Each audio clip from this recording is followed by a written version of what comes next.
예, 오늘은 3장 다이나믹 리스폰스 동적 시스템 응답을 쭉 한번 리뷰하고 마무리하도록 하겠습니다. 예, 오버뷰. 예, 우리가 이제 다이나믹 동적 시스템 응답을 스터디하는 세 가지 도메인에 대해서 얘기했고, 그다음에 이 동적 시스템 응답이라는 것은 그 임의의 입력 UT와 임펄스 리스폰스 HT와의 컨볼루션으로 나타나 이런 게 수학적인 개념이잖아요. 그치? 컨볼루션 형태로 나타난다는 건데, 근데 이걸 설명하는 게 이거거든. 모든 어떤 왜 이럴까요?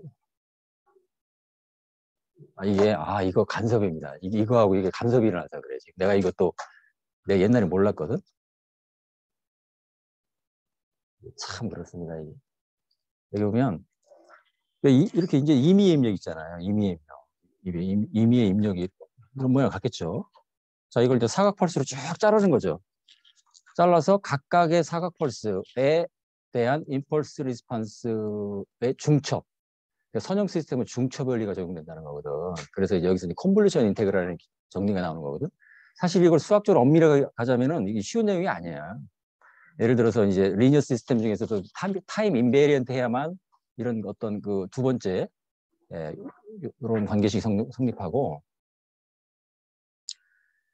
그 다음에 이제 아주 뭐 수학적인 여러분들 교과서에 그런 설명이 다 돼 있거든. 이게 원래 이제 이 인테그랄이 마이너스 무한대 플러스 무한대인데 코어절 시스템이라는 의미에서 현재 시간까지 접근만 하죠. 왜냐하면 이제 현재 시간이 t인데 t 이후는 미래잖아요.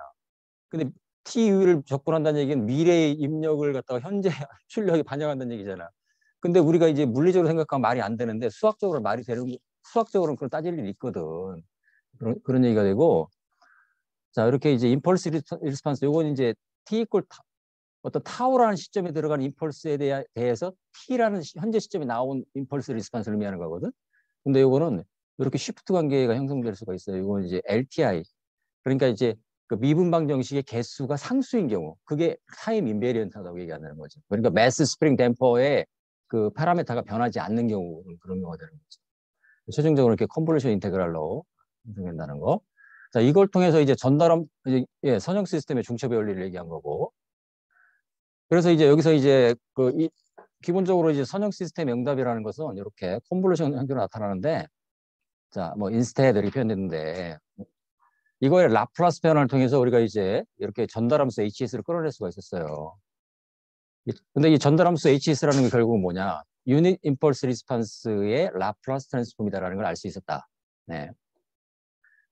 그리고 그래서 어떤 입력을 이렇게 지수함수 형태로 가정할 때 그 응답은 이렇게 표현된다 그런 얘기죠. 교과서에서는 그 표현이 정확하게 안 나오는데 이건 강제응답 케이스입니다. 사실 엄밀하게 얘기하면 계속 수업 때 이제 그 강제응답과 자연응답을 계속 구분해서 얘기를 했는데 이제 책을 읽다 보면 교과서를 읽다 보면 어느 순간 그게 쏙 빠져 있는 경우가 있습니다. 이게 근데 그 정도면 이제 여러분들이 그걸 이제 어, 좌우로 살펴가지고서 이게 강제응답 케이스인지 자연응답 케이스인지 파악할 수 있다 그런 얘기죠. 예, 그래서 이제 뒤에서 지난주에 이제 어떤 그 폴제로 개념을 얘기할 때 조금 이제 그게 좀 이해하기가 어려울 수 있습니다.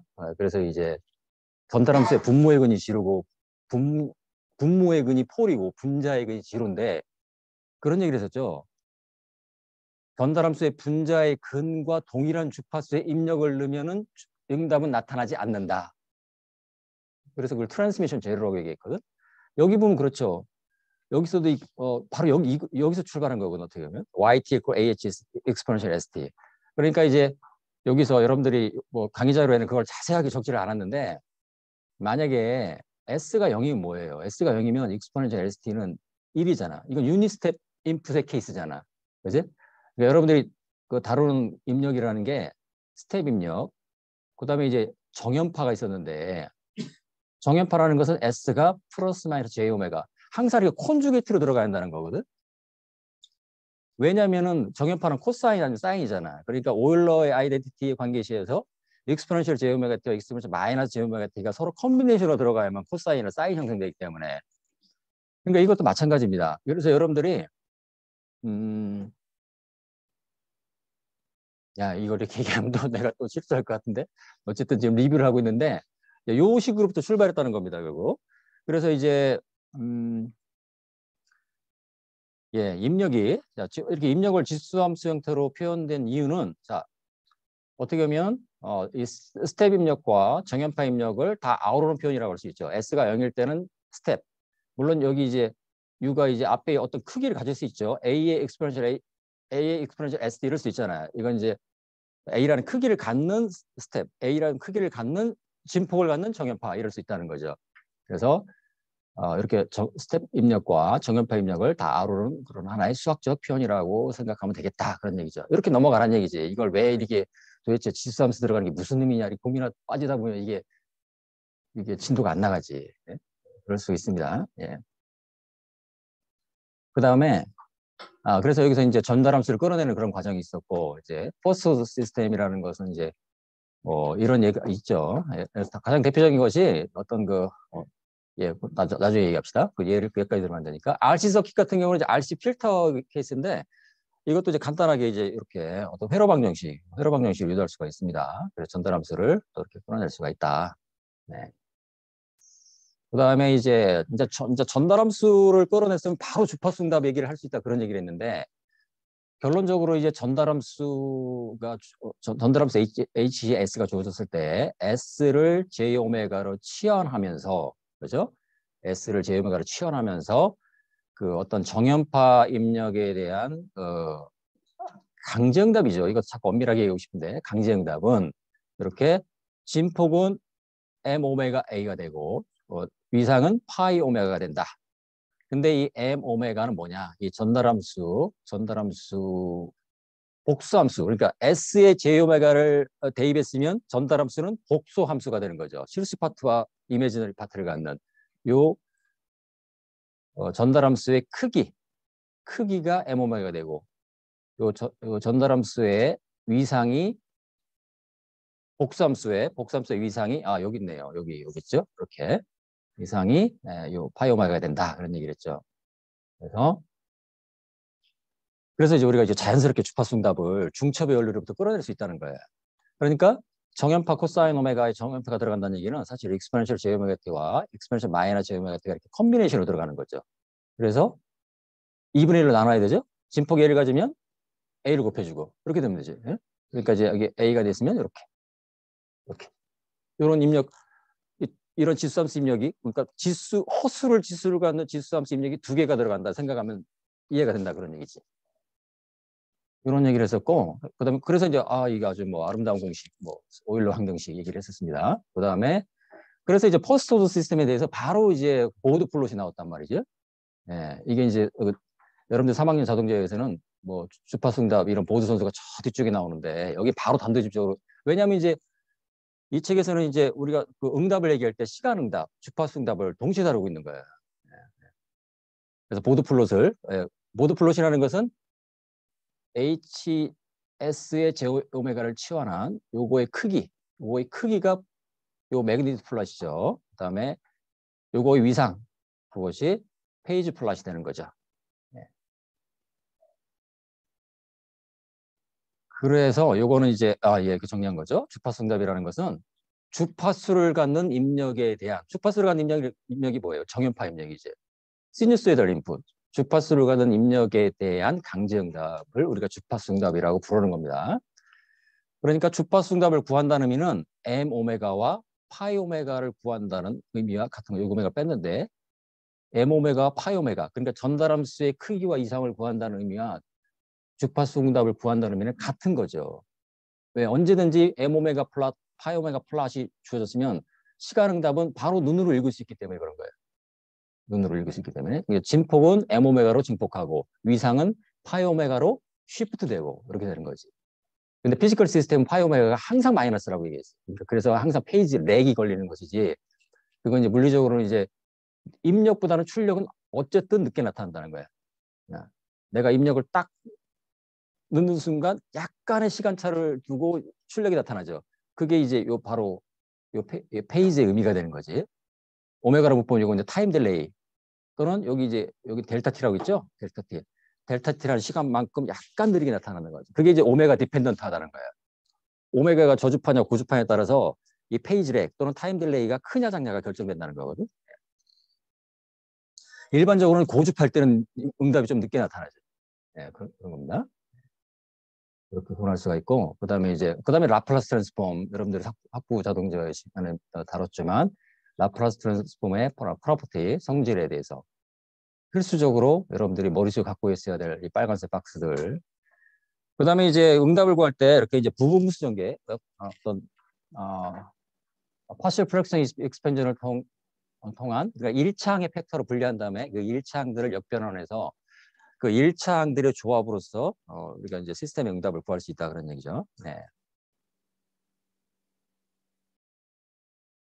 그다음에 파이너빌리티 티어림, 그러니까 최종값 정리라고 하는 건데, 이건 이제 조심해야 될 것은 only for stable system. 그러니까 이제 응답이 수렴하거나 최소한 발산하지 않는 시스템에 대해서 이렇게 최종값이라는 최종값, 마지막까지 남는 응답이라고 얘기했죠. 이것은 이렇게 리미트 SYS, S를 영어로 부르는 리미트를 지어주면 된다. 니스 책은 이게 챕터 7인가? 그러니까 챕터 하나로 돼 있거든. 요 3의 1의 6절만 해가지고. 그리고 다양한 예제들이 나와 있는데, 요거 거에서 이거 딱 하나로 끝난 거예요. 뭐, 그럴 수도 있는 거지. 네. 그러면 디시게인이라는 의미가 있는데, 이건 입력이 이제 유니스텝일 때 아웃풋의 크기. 그러니까 정확히 말하면 이제 입력과 출력의 비율. 그걸 이제 디시게인이라고 얘기하거든. 예. 예, 그래서 이제 그 라플라스 역변환을 이용해서 이제 ODE 선형 상미방을 푸는 그 예제, 이게 이제 교과서 이제 어떤 세컨 오더 시스템에 대해서 이렇게 이제 댐핑덤이 빠져 있는 경우, 입력도 0인 경우가 있는데, 그래서 이걸 뭐 강의자를 넣어줬죠. 이렇게 이제 댐핑텀이 있으면서도 또 입력도 있는 경우는 이렇게 제너럴하게 이렇게 어, 단 여기서는 이제 제로 이니셜 컨디션, 이제 초기 조건이 0인 경우를 다뤄서 입력이 이렇게 스텝, 시뉴소이들, 임펄스 세 가지 케이스로 구분할 수 있다고 얘기했죠. 요거에 대해서 이제 전형적인 그 응답은 이런 모양이 나오는 거죠. 예, 여러분들이 이제 그 3장에 그 호목을 할 때는 그 예제 다 그 그래프 플롯이 있는 것은 다 여러분들 플롯을 해봐야 됩니다. 예, 그래서 예제는 문제당 10점, 연습 문제는 문제당 20점. 내가 T한테 그렇게 얘기했거든. 그러니까 이제 근데 플롯이 없으면 뭐좀 깎겠죠, 아무래도. 예, 플롯이 없으면 아무래도 그건 조교 맘이거든. 조교한테 알아서 하라고. 아무래도 플롯이 없으면은 뭐 10점 만점에 5점 이하를 주지 않을까 그런 생각이 드네. 예, 플롯을 다 하도록 하십시오. 예, 그다음에 그래서 스텝 입력에 대해서는 자 입력이 스텝이면 강제응답도 스텝이죠. 그러니까 그리고 자연응답은 이런 모양을 갖죠. 자연응답은 일반적으로 요 S가 복수수를 갖기 때문에 이런 자연응답은 이런 형태를 갖는 거죠. 그리고 이제 정연파 입력이 들어갔을 때의 그 강제응답도 역시 정연파죠. 그렇지? 그걸 얘기하고 싶은 건데. 근데 자연응답이 살아있는 요 과도응답 구간, 그러니까 자연응답이 이제 0으로 수렴할 때까지 구간인데, 이때는 이제 이 정연파가 약간 흔들리죠. 근데 요거는 이제 그림이 여기 이제 자연응답이 이렇게 단조 감소하는, 그러니까 이제 무슨 얘기겠어요? 자연응답의 지수가 실근인 경우가 되겠죠. 실근. 만약에 자연응답이 복수수근이다. 그럼 이런 모양이 아니겠지. 이걸 굳이 그리자면 강제응답이 이렇게 이제 어떤 정연파로 나타났다. 자연응답이 이렇게 사라지겠죠. 이렇게. 그림이 좀 잘 안 되는데 이게 YN. 이게 정연파 입력이든 강제응답. 요거 두 가지를 합친 것이 실제 응답이죠. 그러니까 이제 이걸 굳이 그리자면 요 파란색이 빨간색에 실려가지고서 개념적으로 이렇게 좀 흔들리다가 어느 순간에 이렇게 겹치겠죠. 무슨 말이겠지 이렇게. 초기에 약간 이제 정연파가 약간 찌그러지다가 깔끔한 정연파가 나오겠지. 사실 이런 것들 여러분들이 이제 실험을 통해서 오시로스코프로 이렇게 찍어보고 그러면 확실해지거든. 그런 것까지 여기다 할 수 없는데 아마 여러분들 실험실에 따라서 대학원생들 같은 경우에는 실험실에 따라서 어떤 파형을 이렇게 찍어보면 초기관에 약간 흔들렸다 이렇게 지나가는 그런 거 볼 수가 있습니다. 실제로. 임펄스 인풋은 우리가 이제 그 라플라스 트랜스폼을 1로 정의한 디렉트 어택 펑션을 얘기하는 거죠. 그럴 때는 이제 자연응답만 나타나는 거지. 네. 근데 폴제로 개념을 얘기했을 때 폴제로 자, 우리가 이제 전달함수 분모의 근을 극점 폴이라고 얘기한다. 분자의 극을 0점이라고 얘기한다는 거죠. 예. 그리고 이 얘기를 했었죠. 전달함수가 이제 전형적으로는 2차 시스템에 대한 전달함수가 아주 그 스탠다드한 폼이고, 근데 이제 이 전달함수가 분모가 3차일 수도 있고 4차일 수도 있죠. 여러분들 예지에 아마 3차 이상은 잘 못 본 것 같은데, 예, 요 지배극점이라는 얘기를 했습니다. 어떤 예, 복수승을 갖는 이 극점이 그 과도응답을 거의 결정한다. 그 모양을. 그래서 지배적이다. 그런 얘기를 했습니다. 그래서 이것도 이제 같은 개념인데, 자, 이렇게 우리가 전달함수 위에 HS가 주어졌을 때, 라플라스 도메인에서의 입력 US에 대해서 출력은, 내가 지금 뭘 한 거지? 간섭이 있을 수 있습니다. 이것도 처음 보는 현상이네요. 이렇게 출력이 이런 형태를 가질 수 있죠. 아, 방금은 여기 노트북에 마우스패드가 있잖아. 그거하고 또 이게 간섭을 일으킨 거야. 그래가지고 이 마우스가 지금 이거 세 개가 있잖아. 지금. 그러니까 이제 이런 거.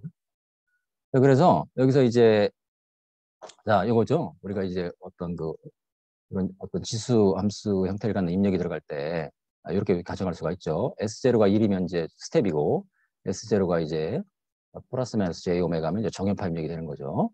그럴 때 자연응답과 강제응답 조합이다. 그래서 일반적으로 이렇게 이제 어떤 그 전달함수가 n차의 뭐 분모, m차의 뭐 분자를 가질 수 있다고 이제 설정할 수가 있는 거지. 그렇다면 자 이렇게 폴이 이렇게 n개가 쭉 결정되는 거지. 그리고 요거는 이제 입력으로부터 나온 거죠. 그래서 각각의 일차항으로 익스펜전한 다음에 각각의 일차항들을 역변환, 역변환, 역변환, 역변환. 그리고 강제응답 파트도 역변환. 이렇게 할 수 있는 거죠. 그래서 요 각각을 갖다가 이거 하나를 어떤 모드라고 한다. 그러니까 내추럴 리스판스의 모드, 일차항들을 모드라고 한다. 그러니까 자연응답은 그 일차항들, 그 모드의 컨비네이션으로 나타난다. 그런 얘기죠. 아, 그리고 여기서 요걸 K로 쓰는 건 좋은 표현이 아니죠. 이 K와 이 K는 다른 K지. 그러니까 여러분 요건 쓰지 말고 차라리 이렇게 쓰는 게 나을 뻔했어요. 그죠? 이 K는 이 K가 아니죠. 네. 그다음에 그래서 요거는 이제 역변하면 결국 C가 되는 거죠. 이렇게. 예. 여기에 아니죠. 이렇게 틀렸지. 벌써 틀렸잖아요. 여기 이제 입력 이거였으니까 출력은 뭐겠어요? C4의 exponential S0T가 나와야 되는 거지. 그지? 입력이 U0의 exponential S0T가 들어갔다면 출력도 exponential S0T는 그냥 유지하는 거예요. 근데 그 크기가 달라지지. U0라는 크기의 입력이 들어갔는데 여기서는 C4라는 크기의 출력이 나오는 거지. 다시 얘기하지만 S0 지수가 1이 아니죠. 0이면 스텝 입력 케이스, 지수가 복수수면 정연파 입력 케이스. 이렇게 하면 좀 정리가 되지. 응? 네. 그래서 이제 트랜스미션 제로라는 것은 뭐냐면은 그 입력의 주파수 오메가 제로가 그 분자이근 즉 제로와 같은 프리퀀시를 가질 때 응답은 정확히 말하면 강제응답은 0이다. 그러니 강제응답은 나타나지 않는다. 말 그대로 그 전달함수 S에다 0을 집어넣은 거죠. 예. 전달함수 S 0을 집어넣은 게 아니라 제로를 집어넣었으니까 어떻게 될까요? 얘가 0이 되니까 얘가 0이 되면 그냥 0이 돼버리는 거지.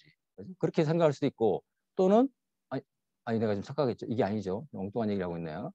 자 보면은 입력 이런 형태를 갖는데 자 이 강제응답은 왜 0이 되느냐? 전달함수를 보면 자 전달함수의 분자 그 제로가 이런 두 개의 근을 갖는다. 복수수를 갖는다. 근데 이 복수순과 동일한 주파수의 입력이 들어갔다. 이렇게 사라지잖아. 그러니까 강제응답 파트가 0이 돼버리잖아요. 그러니까 강제응답 나타나지 않는다는 거죠. 아주 직관적으로 분모 분자 이렇게 서로 캔슬레이션으로 우리가 확인할 수 있다는 거지. 그 다음에 이건 반대로 그 입력의 주파수가 그 전달함수의 분모의 근과 같다.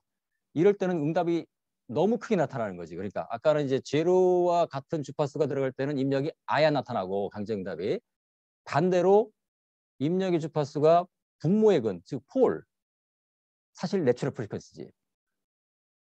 폴과 같은 주파수의 입력이 들어갈 때는 응답이 너무 심하게 나타난다. 이런 여러분들 기억하기 쉽잖아. 제로와 같은 주파수 입력이 들어가면 응답이 안 나타나고 폴과 같은 주파수의 입력이 들어가면 응답이 너무 크게 나타나고 댐핑이 없는 경우는 무한대. 이렇게 이런 얘기를 했죠. 이게 이제 결국 레조넌스의 개념이라고 얘기할 수 있죠. 그걸 쭉 전개한 식이죠. 결국은 이 강정답의 이 진폭과 여기 위상 이 진폭이 이렇게 어떤 입력 주파수와 오메간이라는 것은 결국 뭘까요? 오메간이라는 것은 댐핑이 없을 때 그 폴이죠. 결국 분모의 근이지. 매우 커진다. 응답이 매우 커질 수 있다. 응답이 댐핑이 없는 경우는 무한대까지 올라가 수학적으로 무한대로 올라가는 거죠. 그래서 이렇게 매그니튜드 플랫은 이렇게 이제 요거 이제 내추럴 프리퀀시 고유진등수와 입력 주파수의 비율을 갖다 보통 이렇게 R로 표현해. 여러분들 이제 기계진등에 다른 시간에서 보통 이렇게 표현할 겁니다. 이렇게 해가지고서 요 R이 1이 되는 그 포인트에서 진폭이 매우 커지죠. 분명히 구분해야 될 것은 여기 오메가라는 것은 입력의 주파수예요. 입력 들어가는 입력의 주파수고 입력의 축이고 이 오메가 n이라는 것은 이 HS의 분모가 갖는 그 시스템의 고유한 성질이에요. 그래서 고유 진등수야. 고유하다고 해가지고. 근데 이 외부 입력의 주파수와 고유 진등수를 서로 만나면 별로 안 좋아한다 이거지. 안 좋아한다기보다는 뭐좀 심한 일이 벌어진다. 이것도 공학적 발견이라고 볼 수도 있죠. 그래서 이제 타코마 브릿지 같은 게 바로 이제 아주 그 대표적인 예인데,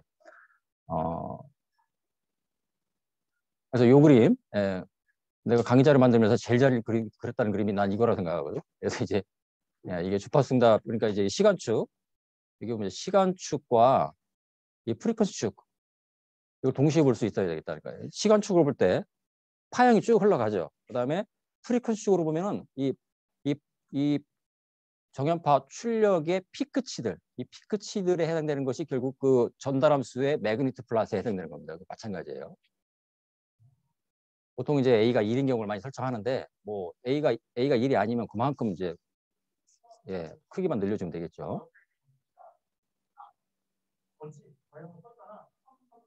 이거 어디서 들어오는 거죠? 이걸 어떻게 해야 되나? 이거 뭐 옆방께 들어온 거예요? 오, 신기하다 이거. 이거 타코마 브릿지 영상 말고도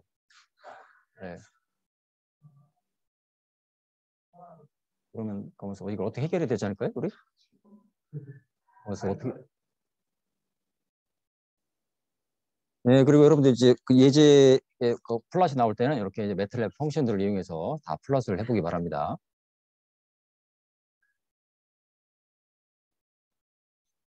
블록 다이어그램, 뭐 시리얼, 직렬 연결은 곱하면 되겠죠. 뭐 병렬 연결은 더하면 되고, 그 다음에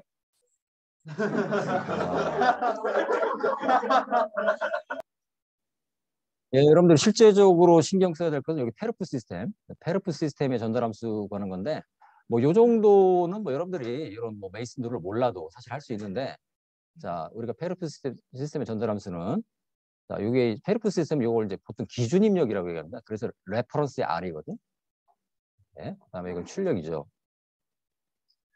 그래서 기준 입력에서 기준 입력에 대한 출력, 플랜트 출력의 전달함수 TS는 1 플러스 룹 게인분의 피드 포드 게인. 룹 게인이라는 것은 이 룹 있죠? 룹을 쭉 따라가면서 이렇게 곱해주면 됩니다. 이렇게. 피드 포드 게인은 R에서 Y로 가는 길목에 있는 R에서 Y로 가는 길목에 있는 전달함수를 다 곱해주면 된다. 이렇게 나오죠? 네거티브 피드백이기 때문에 플러스가 되는 거예요. 가끔 이제 교과서에 따라서 이 파지티브 피드백인 경우는 이게 마이너스 된다 그런 설명도 있는데 당연히 네거티브 피드백이지 무슨 파지티브 피드백이냐? 아니 그게 이제 앰플리파이어. 이제 그 증폭기에는 파지티브 피드백을 합니다. 증폭이 목적이니까. 근데 제어 시스템은 수렴이 목적이죠. 그러니까 네거티브 피드백. 그러니까 기준 입력과 출력의 에라에다가 개인을 곱해서 결국 입력을 만드는 거. 이게 결국 피드백 제어거든. 그러니까 여기서 이제 피드백 제어 컴펜세이터라는 것은 제어 명령을 만들어내는 건데 제어 명령은 이렇게 에러 곱하기 게인. 가장 간단한 피제어라고 하죠. 증폭기인 경우는 이제 어떤 양의 파지티브 피드백을 하는 경우도 있다 그런 얘기입니다. 자, 그다음에 오늘 이제 폴의 위치에 따른 효과 이렇게 돼 있는데 폴의 위치. 자, 일반적으로 이제 요 분모의 근을 우리가 이제 폴이라고 얘기를 하는데 예. 결국 이제 분모의 근이 그 내추럴 리스폰스, 그 자연응답을 결정하죠. 근데 일반적으로 폴은 복수수근을 갖는다. 여기 보면 이제 그림이 여기 플러스가 있으면 여기 마이너스가 있죠. 여기 표시가 안 되는데, 그죠? 그리고 여기도 이미지너리 축에 폴이 하나 있다면 이쪽 반대에 반드시 컨주게이트가 하나 또 있어야 되죠. 이렇게 교과서 그리면 이제 반쪽만 그렸는데 사실 양쪽으로 다 그려줘야 됩니다. 그래서 이 복수수근의 실수 파트가 음수여야만 수렴한다.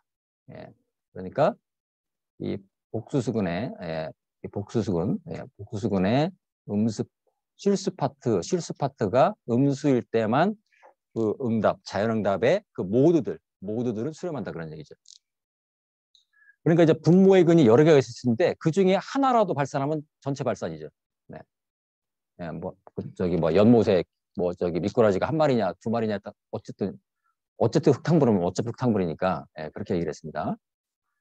그러니까 이제 이 풀이 이 랩터 플레인, 그러니까 이 왼쪽 동네에 존재할 때 우리가 그 시스템을 안정하다 이렇게 얘기를 하는 거죠. 안정이라는 건 뭘까요? 발산하지 않는 게 안정이지. 뭔가 자연응답이 꼭 0으로 수렴 안 하더라도 어떤 일정한 값을 수렴해서 더 이상 발산하지 않으면 우리가 그걸 안정하다고 얘기하는 거지. 이렇게 이제 4차 시스템의 예를 한번 보면은 이렇게 4차 시스템이 이렇게 이제 어떤 원점의 근 또 이제 어떤 실근 이렇게 복수수근을 가질 수가 있는데 요것이 이제 2차 시스템의 지배극점이라고 이렇게 다시 한번 얘기하고 있습니다. 이게 거의 응답의 모양을 결정하기 때문에 그런 거죠. 그래서 실수 파트는 그 수렴과 발산을 결정한다. 이 허수 파트는 그 오실레이션, 진동의 그 주기를 결정하죠. 주기를. 그래서 이제 여기서 오메가 D는 댐프드 내추럴 프리퀀시라고 얘기하는데 여러분들 이미 뭐 경험을 했겠지만 이렇게 이제 실수 파트, 허수 파트. 이 그림이 아주 잘 된 그림이죠. 그래서 폴이 이렇게 실수축에 있으면 이렇게 단조 감소, 또 이쪽 양쪽에 있으면 단조 증가가 되겠죠. 허수축에 있다면 이렇게 이제 수렴하지 않고 계속해서 이렇게 어떤 일정한 진폭으로, 그다음에 일반적으로 복수수를 갖기 때문에 어떤 진동하면서 수렴하거나 이 폴이 왼쪽 동네에 있을 때 오른쪽 동네로 가면 불안정한 극점이 되는 거죠. 이건 이제 교과서 예제 이렇게 1차 시스템 예가 나와 있는데 여기서는 이제 1차 시스템에서 어떤 자동차가 이렇게 어떤 가는 것도 바로 그런 경우죠. 이 타이어의 마찰력을 갖다가 타이어 마찰력은 이제 이 속도에 비례하죠. 보통 점성 마찰력을 생각할 때 그러면 이제 이렇게 또는 이제 어떤 박스가 어떤 이런 뭐 지면에서 이렇게 움직이는 경우 마찬가지가 되는 거죠. 어떤 접촉면에서의 마찰력을 고려한다는 얘기죠. 그럴 땐 이렇게 이제 1차 시스템을 얘기할 수가 있는 건데 자, 이걸 갖다가 이제 이렇게 간단히 정리할 수가 있겠지. 그러면 이제 전달함수는 이렇게 되고 또 이제 S 플러스 시그마 분의 1을 갖다가 시그마 분의 1을 갖다 타우로 정의하면 또 이렇게 표현할 수도 있죠. 그래서 만약에 임펄스 인풋이라면 US가 이제 1이니까 이렇게 이제 자연응답이 이렇게 나옵니다. 이 초기치는 이제 T를 0을 집어넣으면 이제 요거 1이 되고 C는 초기치 이렇게 되겠죠. 금방 알 수가 있지. 근데 여기서 이제 이 지수를 1로 만드는 그 시간을 갖다가 이른바 타임 컨스턴트라고 해요. 타임 컨스턴트. 시간 상수 또는 뭐 시상수. 이렇게 얘기합니다. 근데 이 시간 상수의 의미는 이 시간 상수라는 그 용어보다는 요게 이제 임펄스 인풋일 때는 이렇게 떨어지지만은 이게 이제 만약에 웨이브 입력이 1인 유닛 스텝이 들어갈 때는 이게 강정답이 1로 접근하는 그러니까 이런 경우는 요건 조금 적절치 않죠. 사실은 이제 전달함수가 S 플러스 A분의 A 이렇게 돼야만 강정답도 1이 나오지. A분의 A가 돼야만. 입력이 1일 때 강정답도 1이 되려면 S 플러스 A분의 A가 돼야 돼요. 이렇게. 그러면은 요때 이제 요 강정답을 보면은 강정답은 이렇게 증가하는데 여기서 이제 강정답은 이제 에, 강제응답은 1이고 여기 경우 그렇죠. 이제 응답은 이렇게 y 꼴 1 마이너스 익스포넨셜 타우 t 이렇게 표현할 수가 있는데 여기서 이 지수가 1이 되는 시간, 그 시간이 언제 어떤 시간이냐면 응답이 63%. 그러니까 이걸 정확히 계산하면 0.632가 나오거든. 그러니까 시간 상수는 파이널 응답, 정상 상태 응답의 63% 도달할 때의 시간, 이 개념이 더 중요한 거죠. 시간 상수라는 것보다는 대략적으로 63%까지 응답이 나타날 때를 갖다 보통 이제 시상수다, 타임 컨스턴트 이렇게 얘기합니다. 뭐 그렇다는 얘기예요. 그게 그래서 어쨌냐고 얘기를 하면은 뭐 그러니까 대략적인 어떤 그 기준이 되는 거지. 타임 컨스턴트라는 것은 1차 시스템에서 응답이 얼마큼 지금 도달했느냐 그걸 어떤 판단할 수 있는 기준이 될 수가 있다 그런 얘기죠. 실제로 많이 쓰이지 않아. 여러분들 이거 외에는 다 타임 컨스턴트 뭐 계산할 일이 아마 없을 겁니다. 그다음에 2차 시스템은 자 이렇게 어떤 MCK, 매스 스프링 댐퍼 시스템의 예를 들면 이거를 정리하면 이제 Y2 프라임의 AY 플러스 BY 이렇게 여기서 다시 한번 얘기하고 싶은데 B와 B를 맞춰주죠. 이렇게 여러분들이 대부분 이런 이제 전달합수가 본단 말이에요. 그건 딴 이유가 없어요. 강제응답을 입력과 맞춰주려고 그렇게 한 거예요. 그러니까 그림을 좀 깔끔하게 그리려고 그러는 것뿐이에요. 그러니까 원래 입력은 이제 코스 F인데 여기서 U라는 것은 스케일된 입력이라는 거, 스케일된 입력. 여러분들 충분히 B는 이제 어떻게 될까요? 이거 이제 이걸 정리하면 예, y2 프라임 이렇게 예, 말 그대로 더하기 n분의 c의 y 프라임 플러스 n분의 k의 y 이꼴 n분의 1의 f잖아. 요거는 n분의 k의 k분의 1의 f잖아. 요걸 u로 정의한 거지 이렇게. 예, 그 스케일 했다는 얘기지. 그러니까 스케일된 인풋 u에 대한 y의 응답을 보는 거지. 그래서 여기서 이제 보통 n분의 c를 갖다가 2제타 오메가 n으로 정의하고 n분의 k를 갖다가 예, 오메가 그 고유지수의 제곱 이렇게 정의를 하죠. 그러니까 이제 A, B가 주어지면 제타 오메가를 결정할 수가 있지. 여러분들 이 식을 많이 봤을 거예요. 그래서 이 제타를 갖다가 댐핑 레시오라고 부른다. 오메가 n을 내추럴 프리퀀시라고 부른다. 그리고 요 요거의 두 개의 근은 결국 이런 형태로 나타날 수밖에 없는데 요때 호스파트를 갖다가 오메가 D, 댐프드 내추럴 프리퀀시, 그러니까 감쇄 고유진등수라고 부른다.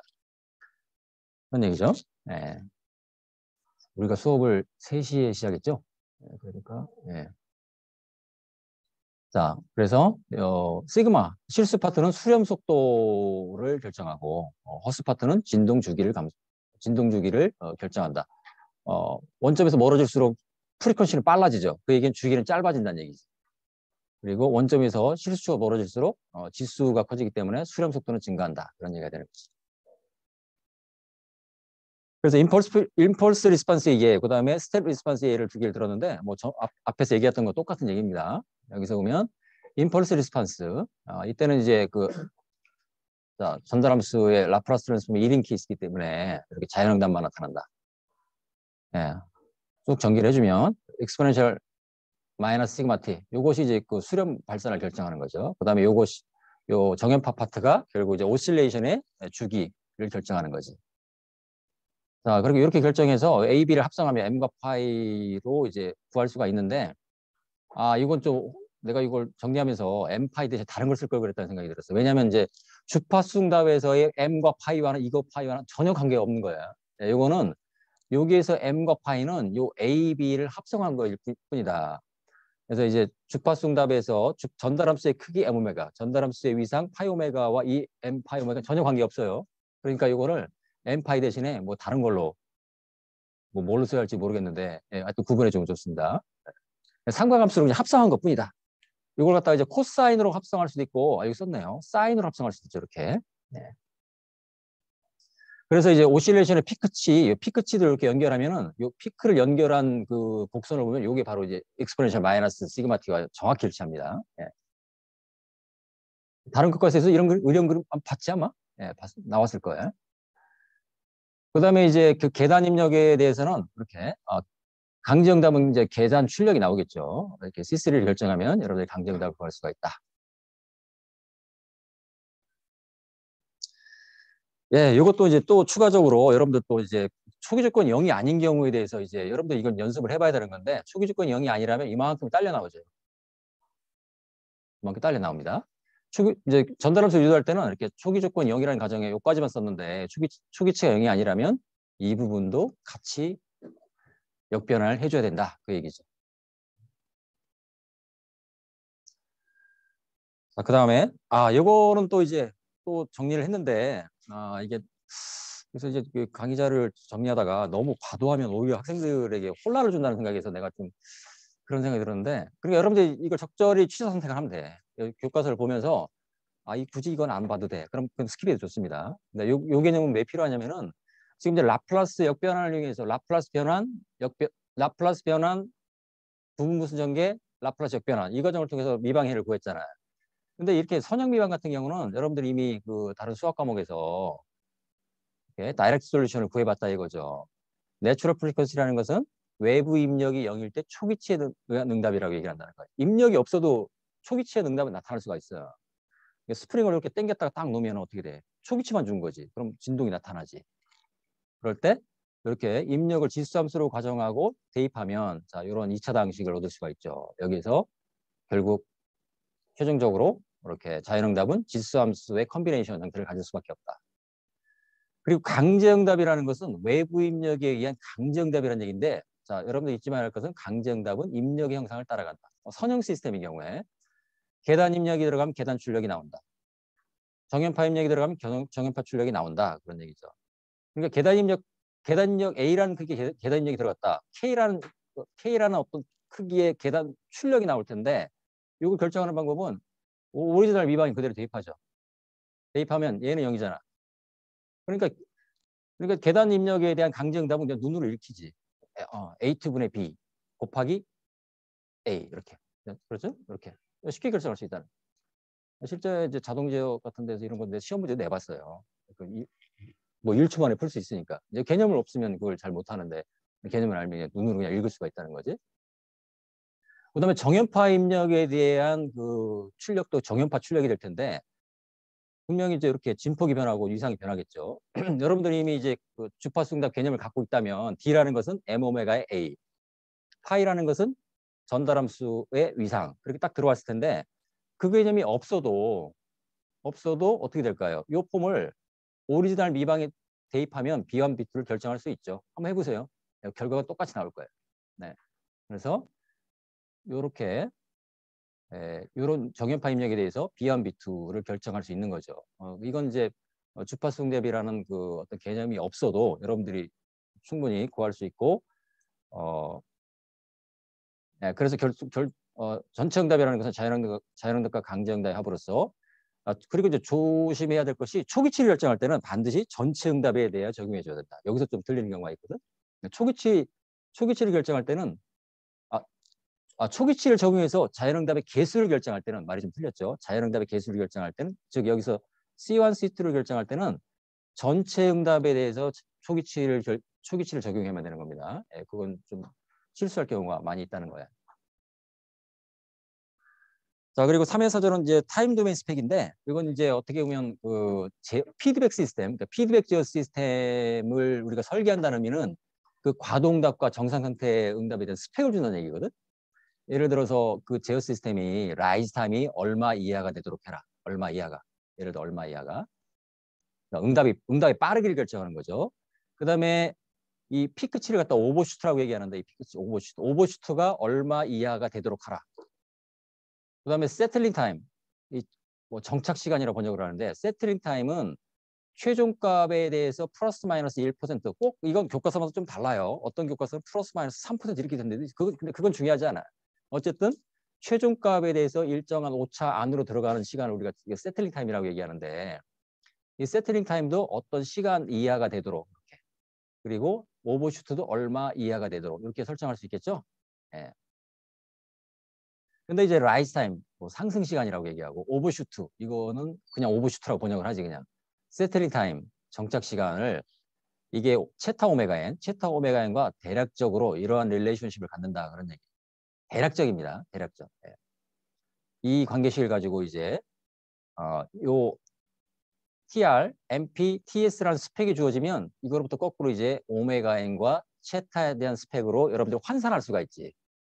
그래서 오메가 n과 제타에 대한 스펙을 환산할 수 있으면 여러분들이 복수 평면에서 그 도미넌트 폴의 위치를 이렇게 딱 찍을 수가 있죠. 예. 그러니까 여기 나와 있네요. 과도응답 스펙이 주어졌다는 얘기는 이제 이런 TR, MP, TS 이런 어떤 수치가 주어졌을 텐데 이거를 통해서 제타 오메가를 결정하고 그렇다면 그 도미넌트 폴, 지배 극점의 그 실수와 파트와 허스 파트를 결정할 수가 있죠. 그러니까 복수 평면에 이렇게 S1, S2H를 딱 찍을 수가 있다는 얘기죠. 그러니까 라이스 타임이 얼마 이하가 된다. 그 얘기는 이제 어떻게 될까요? 여기서 오메가 n이 얼마 이상이 돼야 한다. 이 얘기가 되는 거죠. 네, 이렇게. 라이스 타임이 얼마 이하가 된다. 그렇다면 내추럴 프리퀀시는 얼마 이상이 되어야 한다. 이런 얘기죠.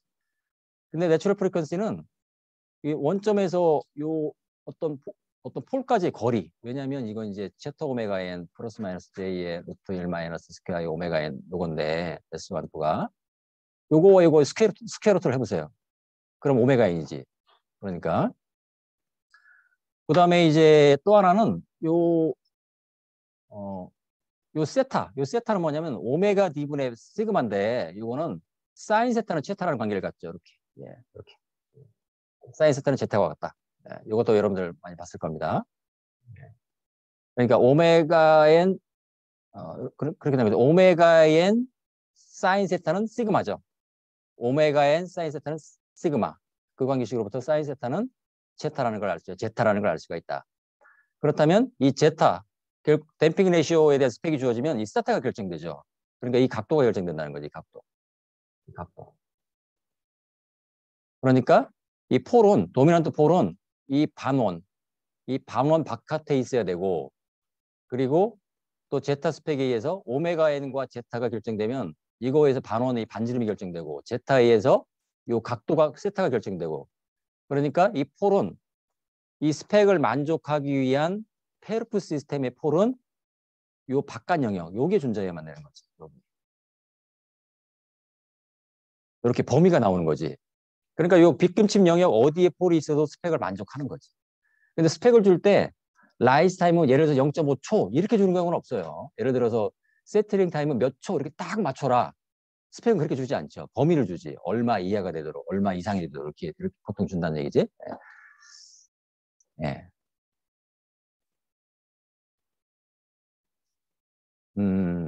시간을 보면서 내가 시간 조절을 해야겠습니다. 그래서 그 다음에 이제 3회 구조는 뭐냐면 이제 additional zero and additional four 그러니까 부가적인 0점, 부가적인 극점의 영향이라고 돼 있는데 이건 이제 세컨 오더 시스템을 하나의 그 놈으로 볼 때, 전형적인 하나의 그 기본 폼으로 볼 때 여기에 이제 이렇게 제로가 더 붙었을 때 어떤 일이 벌어지느냐. 그다음에 폴이 붙었을 때 부가적인 에디셔널 폴이 붙었을 때 어떤 일이 벌어지느냐. 둘 다 기본적으로 이제 과도응답 형상을 변화시키는 거지. 그리고 제로라는 것은 이제 과도응답 형상을 변화시킬 수 있지만 뭐 신경 쓸 필요 없죠. 결국 마지막에 그 정상 상태 응답에는 영향을 주지 않죠. 예. 근데 폴은 과도응답 형상에 영향을 주지만 또 하나 만약에 에디셔널 폴이 S플레인의 복수평면 오른쪽 동네에 있다. 그럼 그걸 발산하잖아. 예, 그 미꾸라지 때문에 전체가 흙탕물이 될 수가 있잖아. 그렇기 때문에 이 S는 이럴 경우에 반드시 양수가 돼야 되죠. 왜냐면 폴이 왼쪽 동네에 있으려면은. 네.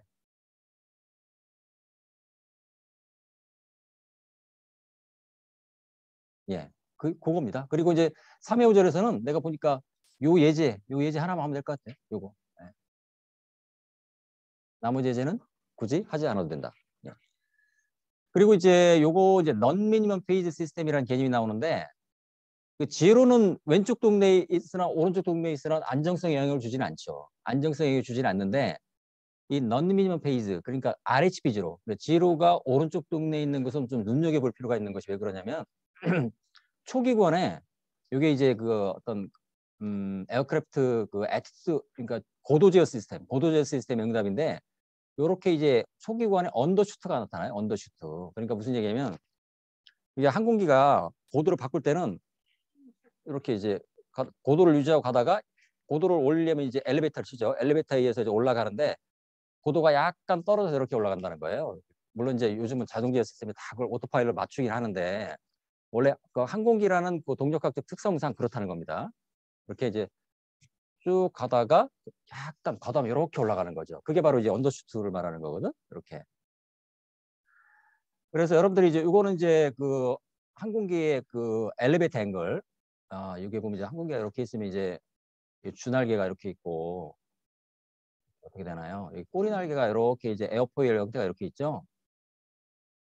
이게 참 엘리베이터를 그리려면 이렇게 이제 그릴 수가 있는데 이렇게 그릴 수가 있습니다. 그래서 이렇게 치죠. 이렇게 치면 이제 그 이게 뭐 유체적 시간은 아닌데 여기에 꼬리 날개에 리프트가 발생하죠. 이제 이렇게 리프트. 그러면 이 리프트에 의해서 무게중심에서 이게 쳐드는 모멘트가 발생하죠. 그래서 고도가 올라가는 거거든. 엘리베이터. 그다음에 에일러론은 이제 롤이고, 그다음에 이제 또 하나 뭐죠? 러더는 이제 이렇게 요가 되는 거죠. 다 똑같은 겁니다. 결국 이제 공력학적인 모멘트를 이용하는 거죠. 에어로다이내믹 모멘트를 이용해서 결국 이제 자세를 바꾸는 건데, 그럴 때 그리고 이런 이제 그 이 비행체는 당연히 식스토프, 그러니까 XYG, 그다음에 XYG에 대한 트랜스레이션, XYG에 대한 로테이션이 육자유도가 존재하는데, 이건 특정 평형점에서 선형화된 식이에요. 선형. 그러니까 육자유도 비선형 미방을 특정한 포인트에 대해서 선형화한 선형 미방을 라플라스 변환해서 얻어진 전달함수. 복잡하지. 이렇게 되는 거죠. 여러분들 이런 자세한 것은 이제 그 뭐죠? 우리 그 비행역학 이런 비행저 이런 과목에서 이제 이런 자세하게 다루죠. 여러분들이 일부 4학년이니까 수강한 학생이 있을 수 있겠네. 그 평형점이라면 이제 대충 이제 보통 이제 그 뭐 나도 이쪽 뭐 아니지만 비행 평형점이라는 존재하거든. 비행 평형점이라는 것은 이제 고도, 어떤 속도 평형점을 잡아서 이제 그 포인트에 대해서 선형화하는 과정이 있습니다. 그건 이제 상당히 어떤 복잡한 과정이 따라가는데 보통 이제 뭐 이렇게 NV 다이어그램이라고 해가지고 NV 다이어그램 비행 영역을 결정하죠. NV 다이어그램 상에서 포인트를 찍어주죠. 포인트 찍어서 각 포인트에 대한 선형 모델을 쭉 끌어내요. 그 포인트에 대해서 또 오토파일럿 개인을 다 결정하죠. 그리고 그 비행 영역에 대해서 그 개인을 갖다가 스케줄링 한다고 스케줄링 해서 결국 이제 그 오토파일럿가 작동하게 되는 이제 보통 그런 시스템이죠. 예, 어쨌든 그 고도 제어 시스템은 이렇게 언더슈트, RH 비제로에서 이렇게 RH 비제로에서 언더슈트가 나타나는 시스템을 보통 넌 미니멈 페이지다. 이걸 갖다 번역하면 비최소 이상이라는 얘기인데 잘 와닿지가 않잖아. 비최소 이상이 도대체 무슨 말이에요? 비최소 이상. 말이 어렵지? 근데 요거의 페이지를 구해보면 복수함수에 대한 페이지를 구해보면 하여튼 최소값이 나타난대. 그래서 비최소 이상이란 말이 붙었는데 별 큰 의미를 둘 필요는 없다. 그다음에 이제 부가적인 폴은 과도응삽의 형상도 변화시키지만 안정성에 영향을 주죠. 안정성에 영향을 줍니다. 네. 그다음에 이제 3회 6절에 보면 이제 그 선형 시스템의 안정성이라는 주제가 나와 있는데 이것도 이제 상당히 수학적인 그런 어떤 설명이 있는데 간단하게 얘기하면 처음에 이제 안정성에 대한 개념이 두 가지가 나와요. 비보 스테빌리티, 그러니까 바운디드 인풋, 바운디드 아웃풋 스테빌리티. 이게 무슨 얘기냐면 입력이 이렇게 바운드돼 있다. 어떤 상한값을 갖는다. 입력이 상한값을 가질 때 출력도 상한값을 가지면 그 시스템을 우리가 비보 스테이블하다 이렇게 얘기합니다. 네, 그러니까 이 한정 입력에 대한 한정 출력이 나오면 그러니까 발사는 아니잖아.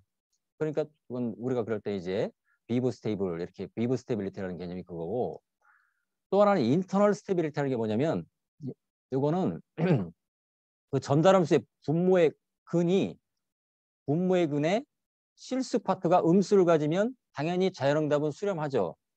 그러니까 자연응답이 수렴하면 그 시스템을 우리가 인터널리 스테이블하다 이렇게 얘기를 해요. 인터널리 스테이블하다. 그래서 여러분들이 지금까지 자연응답을 다뤘는데 자연응답이 시간에 따라서 이렇게 수렴에 들어가면 결국 무슨 얘기예요? LH 폴, 왼쪽 동네 폴을 가지면 이 시스템을 우리가 인터널리 스테이블하다 이렇게 얘기합니다. 근데 이제 비보 스테이블 할 수 있는 조건은 뭐냐면은 요 식이 그 비보 스테빌리티 조건을 설명하는 건데, 자, 어떤 선형 시스템의 응답은 이렇게 컨볼루션으로 나타나죠. 그러면 이제 아웃풋의 크기는 전체 이렇게 크기 그러면 내부적으로 들어가면 어떻게 돼요? 요거는 이제 임펄스 리스판스의 크기잖아. 요건 입력의 크기예요. 근데 입력의 크기가 이렇게 제한돼 있잖아. 그러니까 무슨 얘기예요? 임펄스 리스판스가 바운드 돼 있다면 당연히 출력도 바운드 되겠죠? 근데 이제 선형 시스템에서는 임펄스 리스판스가 바운드 돼 있다는 얘기는 인터널리 스테이블하다는 얘기거든. 그러니까 선형 시스템에서는 이 두 가지가 사실 같은 얘기야. 그러니까 비브 스테이블하다는 얘기는 인터널리 스테이블하다는 얘기고, 인터널리 스테이블하다면 그걸 당연히 비브 스테이블 해야 됩니다.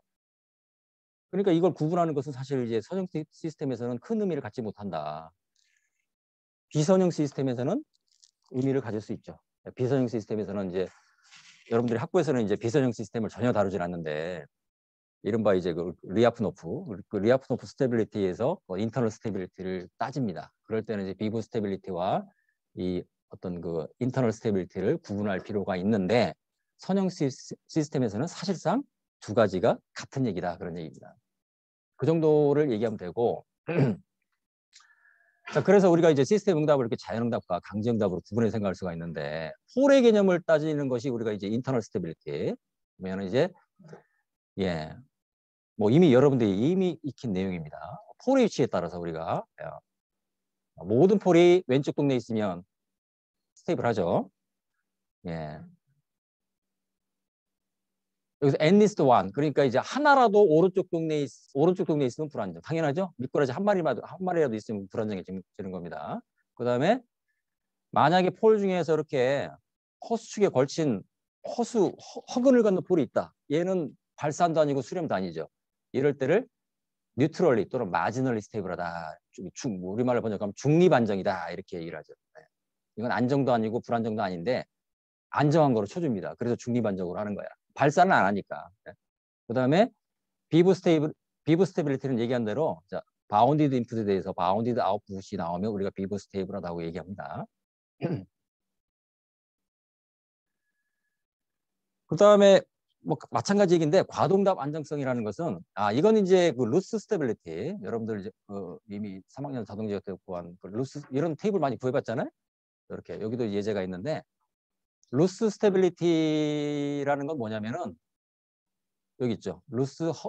사실 허이츠라는 사람을 같이 해가지고 루스 허이츠 크리터리안이라고 얘기하거든. 그러니까 전달함수의 안정성 판별을 위한 필요 충분 조건이다. 다시 얘기해서 이 전달함수의 분모의 근 이걸 이제 보통 특성 다항식, 캐릭터리스티케이션이라고 얘기하는데 여러분들 뭐 2차나 3차나 인수분해해서 구할 수 있잖아요. 그 근을. 그러니까 사실 루소이치 크리테리아 필요 없지. 그냥 근을 구해보면 되잖아요. 예. 근데 이제 피드백 시스템에서는 여기 이제 제어기가 빠졌는데 피드백 시스템에서는 이 분모의 다항식이 펑션 오브 K, 그러니까 제어기 개인의 함수가 되거든. 그럴 때는 루스 스테빌리티가 또 의미가 있지. 왜냐하면 그 시스템이 안정하기 위한 개인의 범위를 구하라. 이런 문제에 응용할 수가 있다는 거예요. 그래서 일단 이 그 전달함수의 분모를 볼 때 이 개수들이 있잖아요. 개수들. 이 개수들을 눈으로 봐가지고 이 시스템이 안정하기 위해서는 무조건 필요 조건으로 if 컨디션으로 모든 개수가 양수해야 된다. 정확히는 같은 부호를 가져야 된다. 이럴 때는 이제 일단 안정한 거야. 필요 조건으로. 그 얘기 뭐예요? 만약에 하나라도 음수를 갖는다. 그럼 무조건 불안정. 그러니까 뭐 루스 크리터리아 적용할 필요도 없이 그냥 무조건 불안정. 그냥 눈으로 읽을 수 있다. 그런 얘기죠. 근데 요거는 if 조건이거든. 필요 조건은 되는데 충분하지는 않다는 거예요. 이렇게 개수가 양수를 갖는다는 얘기는. 그래서 이제 필요 충분 조건으로서 나온 게 루스 크리터리안이라는 얘기인데 요겁니다. 이게 어떻게 보면 뭐 이렇게 루스라는 사람이 이렇게 이제 아주 옛날에 이런 방법을 개발한 거야. 하나 예를 들어서 이렇게 분모 다항식의 그 개수가 보통 이제 A4는 1인 경우가 많은데 뭐 1이 아닐 수도 있죠. A4, A3, A2, A1 이렇게 있을 때 자, 이게 4차 다항식이기 때문에 S4승, S3승에 대한 노 두 개를 딱 결정할 수가 있어요. 이건 어떻게 하느냐? 이 그림 나오죠. A4, A2, A0. 여기에 배치하고 그다음에 짝수 파트 A3, A1은 사실 이게 1, 2, 3, 4로 가면 더 좋을 텐데 이건 여러분들 리스트 책에서 그냥 가져온 겁니다. 이 설명이 나은 것 같아서 이렇게 딱 배치할 수 있죠. 그리고 여기는 없으니까 0이지. 그럼 이 2x2를 가지고서 B1을 계산할 수가 있어요. 또 어떻게 계산하느냐? A3분의 2x2의 A3분의 2x2의 디터미넌트. 여기 이제 이렇게 돼 있지? 디터미넌트라는 얘기거든요, 여기. 이렇게 디터미넌트. 또 마이너스를 붙여야 돼. 그러니까 이거는 이제 눈에 익으면 여러분들이 자연스럽게 할 수 있는 거지. 눈에 익으면. 여러분들 충분히 이제 루스 테이블 또는 루스 어레이라고 얘기하는데 이걸 구성해서 첫 번째 칼럼, 그러니까 B1, A4, A3를 이미 기본적으로 양수해야 되겠죠. 그 다음에 B1, C1, 이게 이제 4차 다항식이니까 이제 D1까지를 계산했는데 5차가 된다면 여기 2완도 있겠죠. 하나 더 있겠지. 만약에 3차 다항식이라면 여기서 그칠 거예요. 요 첫 번째 칼럼이 전부 양수면 필요 충분 조건으로 그 시스템은 안정하다. 즉, 그 시스템, 이 분모의 폴은 전부 왼쪽 동네에 있다. 이제 그런 얘기죠. 이건 그래서 필요 충분 조건이다. 그러니까 보통 필요, if and only if를 이렇게 표시합니다. 이렇게. 극점이 LHP에만 존재할 조건이다. 루스 어레이, 루스 테이블의 첫 번째 칼럼이 모두 양수를 갖는다는 얘기는 사인 체인지가 없다는 얘기가 마찬가지죠. 사인 체인지가 없다. 부호 변화가 없다는 얘기다. 근데 이건 리스트책에 더 자세하게 나와 있는데 만약에 뭐 이렇게 사인 체인지의 숫자가 그 언스테이블 폴의 개수와 같다 이런 얘기 나와 있는데 뭐 굳이 의미를 두지 않아도 되겠다 그런 얘기입니다. 거의 마지막이죠? 근데 그래서 이 두 가지 예제가 있는데 루스 크리터리안을 이용해서 이 피드백 시스템이 안정하기 위한 K의 범위를 구하라. 어디까지일까? 이걸 구하는 거죠. K 스타 값을 구하라 이런 얘기죠. 그럴 때 요거 이제 여러분들이 이제 그 메이슨룰을 이용해서 이 전달함수, 그러니까 이제 어떤 기준 입력에 대해서 R에 대해서 R 입력에 대한 기준 입력에 대한 Y 출력의 전달함수를 이렇게 구할 수 있죠. 그럼 여러분들 분모를 구할 수 있잖아요. 분모. 이 분모에 대해서 루스 테이블을 쭉 만들어요. 이렇게 만들어. 그래서 퍼스트 칼럼이 전부 0보다 크다는 조건 하에서 이 K의 범위를 구할 수 있죠. 이 그래프를 보면 K 값의 답을 알 수가 있지. K는 0보다 크고 7.5일 때 그러니까 무슨 얘기예요? 이 극점이 여기 딱 걸친다는 얘기지. 이렇게. K가 7.5일 때.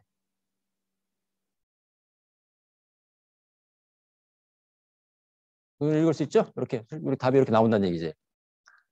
그렇다면 이제 K가 7.5일 때는 여기 이제 허수에 걸치고 K가 0이라는 얘기는 뭘까? K가 0이다 만약에. 그건 아무것도 안 하겠다는 얘기지. 제어를 안 하겠다는 얘기. 나 일을 안 하겠다. 똑같은 얘기죠. 그럴 때는 이제 K가 0일 때는 여기 이제 3차니까 3차 방식이니까 막 극점이 어딘가 존재하겠지. 그게 바로 뭘까요? 여러분들 그게 이제 우리 5장에서 다루는 갑자기 생각난다. 뭐지? 루트로커스. 루트로커스가 바로 그거죠. 그러니까 개인이 0에서 쭉 증감에 따라서 클로스드 폴이 어떻게 이동하는가. 그게 근궤적이죠. 근의 궤적. 그러니까 전달함수 분모의 근이 개인 K, 제어기 개인 K 값에 따라서 어떻게 이동하는가 그 궤적, 로커스. 그 로커스를 그린 것이 루트로커스라는 거죠. 그러니까 루트로커스를 바라보면 개인에 따라서 이 시스템이 어떻게 변할 것이라는 거를 이렇게 우리가 눈으로 유추할 수가 있지. 그래서 그게 근궤적 의미가 되는 거지. 또 하나의 예제는 요건데 요건 이제 PI 컨트롤. 여러분들이 이제 그 에라에 그러니까 이것은 P 컨트롤 케이스죠. 가장 디폴트. 가장 기본은 P 컨트롤입니다. 뭐 저기 공학 실험할 때도 항상 얘기하지만 제어라는 건 뭐냐면은 쉽게 생각해야 돼. 제어는 에라 일단 알아야 돼. 에라에다가 개인 곱해서 이렇게 입력을 넣어주면 제어가 되는 거예요. 그러면 이렇게 해서 피드백 그룹을 순환시켜준다. 제어 주기마다. 그러면은 이 출력은 R을 따라가게 돼 있습니다. 여기 보면은 이제 R이 1인 경우, 여기 이제 명령도 1이라는 얘기인데 이게 이제 좀 재미가 없는데 명령 1이라는 게 의미가 뭘까? 뭐 그냥 어떤 일정한 값을 유지하라는 거지. 뭔가 일정한 속도, 일정한 자세, 일정한 온도, 압력, 뭔가 일정한 그런 걸 이제 레귤레이션 문제라고 얘기를 하거든. 어떤 뭔가를 일정하게 유지하는 제어 문제가 굉장히 많죠.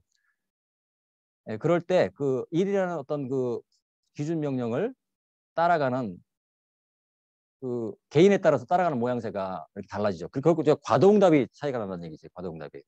어떤 특정 개인에 대해서는 이렇게 처음에 진동하다가 쭉 들어가서 이 최종값은 결국 강정답이죠. 이 강정답은 1이 되지. 그러니까 강정답이 1이 된다는 얘기 무슨 얘기예요? 제어 목적이 달성된 거지. 그러니까 최종적으로 명령을 따라갔잖아요. 네. 그럼 제어 목적이 달성된 거죠. 제어 오차가 이 강정답이 기준 명령이 1일 때 강정답이 1이라는 얘기는 오차가 0으로 수렴한다는 얘기잖아요. 그러면 이제 제어 목적이 달성된 거죠. 네. 근데 이 피 컨트롤 케이스에는 이렇게 오실레이션이 매우 심할 수 있다. 그 다음에 나오는 게 사실 PI보다는 PD가 나와야 되는데 여러분들 이제 뭐 과동답에 댐핑을 효과를 줘서 이제 과동답의 진폭을 줄이는 그 PD 컨트롤이고 PI 컨트롤은 정상 상태 오차를 감소시킨다 이렇게 얘기를 하죠. 그러니까 무슨 얘기냐면 여기에 이제 어떤 그 명령이 있을 때 P 컨트롤에 의해서 뭔가 응답이 나왔어요. PD에서는 개선은 했는데 이렇게 역시 뭔가 이렇게 마지막까지 정상 상태 오차가 남아. 얘가 문제야. 근데 얘를 줄이기 위해서는 적분 제어가 필요하다.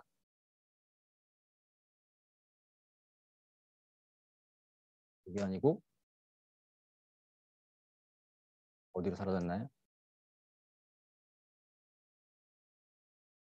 적분 제어를 해주면 이렇게 과동답을 지나서 뭐 적분 제어를 한다고 저기 정상 상태 오차가 0으로 수렴하는 건 아니지. 더 줄인다 그런 얘기. 더 줄인다. 네. 요거를 감소시킨다. 적분 제어. 과동답 진폭을 감소시킨다. 미분제어. 비례 제어는 기본. PID. 이걸 이해하는 거죠. 네. PID, P 컨트롤. 그다음에 거기에 적분 제어를 더할 것이냐, 미분 제어를 더할 것이냐. 네, 그거는 제어 시스템에 따라 달라지는데 그래서 보통 이제 PID 제어 이렇게 얘기를 하는 거지. 네. 자, 이 경우에 대해서도 페르프 시스템에 대해서 전달함수를 구해본 다음에 이 분모, 정리할 수 있겠죠. 분모분의 분자로 정리한 다음에 이 분모의 다항식에 대해서 루스 어레이를 쭉 구성한 다음에 루스 어레이의 퍼스트 칼럼이 전부 양수를 갖는 조건에 의해서 이렇게 P개인, 비례제의 개인과 적분제의 개인의 범위를 구할 수가 있는 거지. 이게 답이지, 이게 답.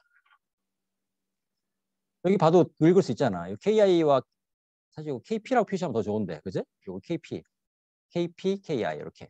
그러면은 이거 알겠지만 KI는 기본적으로 양수잖아요, 양수. KI는 이제 양수란 얘기고 KP는 요것보단 커야 한다고 했으니까 딱 똑같은 색깔이니까 좀 그러네요.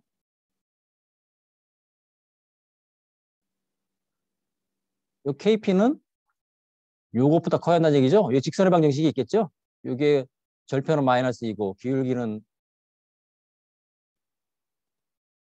3분의 1인가? 3분의 1이죠? 네, 그러니까 이게 요 직선의 방정식 KP는 아이고 3분의 1 KI 마이너스 이렇게 되겠네. 그러니까 눈으로 읽을 수 있잖아. 그러니까 루스 어레이를 적용해서 여러분들이 해보면은 이런 두 가지 조건이 나온다 그런 얘기죠. 예, 이렇게 해서 이제 루스 크리터리언을 이용해서 어떤 그 스테빌리티 조건을 만족하는 개인의 범위. 이것도 아주 간단한 제어기 설계죠. 아주 제일 간단한. 예. 예, 좀 더 구체적으로 이제 어떤 그 주어진 스펙에 대해서 우리가 스펙을 줄 때는 이제 뭐 과동작 스펙, 그다음에 정상상태 스펙을 줄 수 있는데 그 스펙을 만족하는 아까 얘기했던 대로 어떤 에스플레인 상에서의 도미넌트 볼의 위치를 정해서 어떤 그 개인을 결정하는 문제는 근계적 이후에 5장, 6장에서 주로 나오겠죠. 예, 시간을 딱 맞췄는데 예, 오늘 내가 좀 약간 무리수를 써서 3장을 맞춘 것 같습니다. 또 남기긴 좀 그런 것 같아서. 아, 그리고 여러분들 보니까 지금 여러분들 최신판이 8판이죠? 7판을 보니까 문제가 거의 똑같은 줄 알았는데 이게 약간 다르더라고. 내가 봤어요. 그러니까 여러분들 교과서 중에 7판을 갖고 있는 사람도 있을 수 있잖아. 그러니까 이렇게 하면 되고 내가 6판까지는 볼 수가 없거든. 그래서 그건 여러분들이 좀 알아서 예, 아마 대부분 8판을 샀을 것 같긴 한데 그렇게 하십시오. 예, 여기까지 하고 혹시 질문 있으면 받도록 하겠습니다.